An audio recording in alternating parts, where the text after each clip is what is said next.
welcome to Taylor Tadpoles. If this is your first time here, we are a family travel vlog.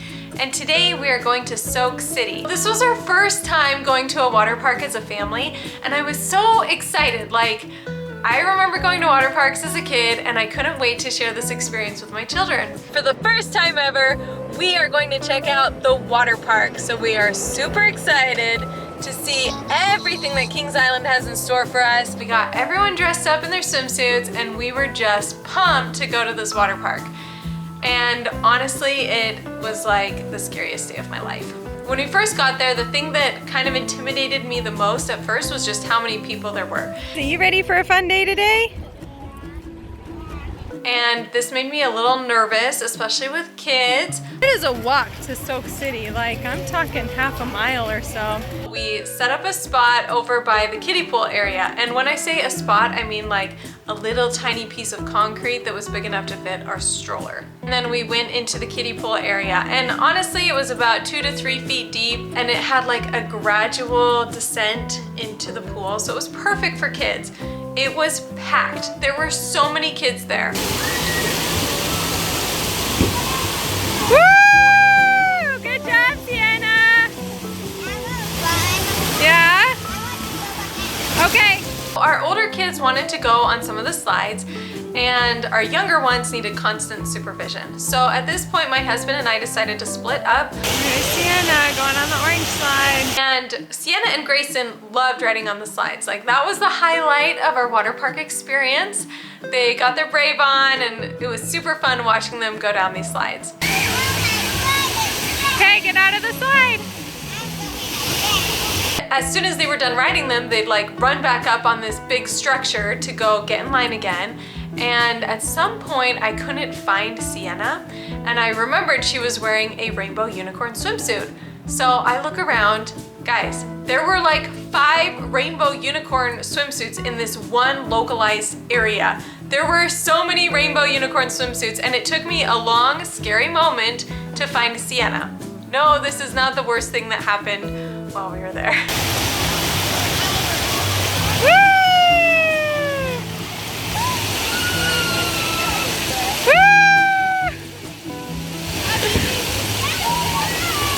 Good job, little man! Then we all gathered back together. Woo!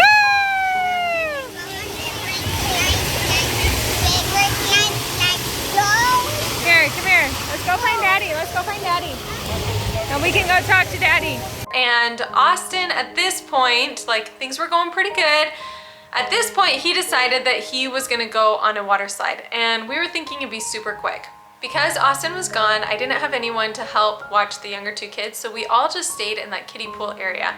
And I stayed with Kylie up on the like very gradual decline into the pool. And Evelyn wanted to go and follow Sienna and Grayson around. Well, she is about 3 feet tall, and the water was about 2 feet tall. So I thought this was just fine. She could walk. She was following the older 2 around. And at some point, like, Kylie sitting next to me, she keeps trying to like crawl head first into the water. And so I was constantly having to make sure that she wasn't doing that. And at some point, I am, you know, keeping my tabs on my kids, and Sienna and Grayson go off, and Evelyn is trying to follow, and I don't know what happened. I don't know if she slipped or someone pushed her, but all of a sudden her head like plunged under the water. And you kind of wait for a second because you're like waiting for them to come back up. And at this moment, like you know, they talk about moments when things just slow down, slow motion, and that's exactly how I remember it. I don't know if that's how it was at the time, but I remember feel like every single thought that went through my head. And Kylie is right next to me sitting on this thing, and I can't leave her unattended. I'm worried someone is gonna kidnap her or she'll drown while I go rescue Evelyn. But in that moment, I knew that if I did not go save her, that she would die. And so I had to do like the hardest split-second decision of my life and leave my 1-year-old unattended to go and save my 2-year-old. And as I went over there, I will never, like if I lived 100 lifetimes, I will never forget the look on my 2-year-old's face. Like her eyes were wide open and she just had this like shock on her face. And I went to, like, I grabbed her as fast as I could under the armpit and yanked her up out of the water, and just, just terrifying. And I am holding her as I run back to Kylie, who is now crawling into the water, and, you know, stop her before she also drowns. At this point, I'm holding 2 crying babies, and while I'm gripping them to make sure that they don't drown again, I am searching for my older 2 kids, because now I've completely lost track of them. I was so focused on the younger ones, I don't know where the older 2 are.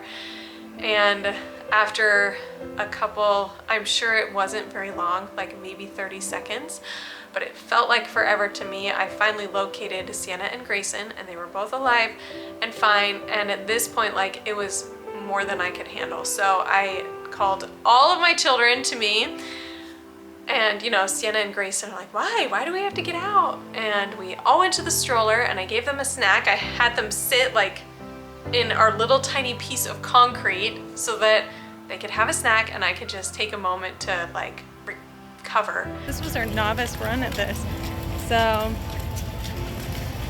I don't know that we'll get better. I think we might just decide this isn't our cup of tea with kids. As they're eating their snack, then this lady next to me says, "Your kids are so well behaved. You should start a blog." And I was like, I was so taken aback because of like the trauma I had just been through that it took me a really long time to register what she had said. And I was like, oh, thank you. You know, she has no idea that the reason my kids are probably all listening is because they can hear the terror in their mom's voice as she is directing them to just sit on the pavement and eat their food. But yes, anyways. We've decided that water parks are probably better for older kids. It's very stressful making sure not everyone drowned.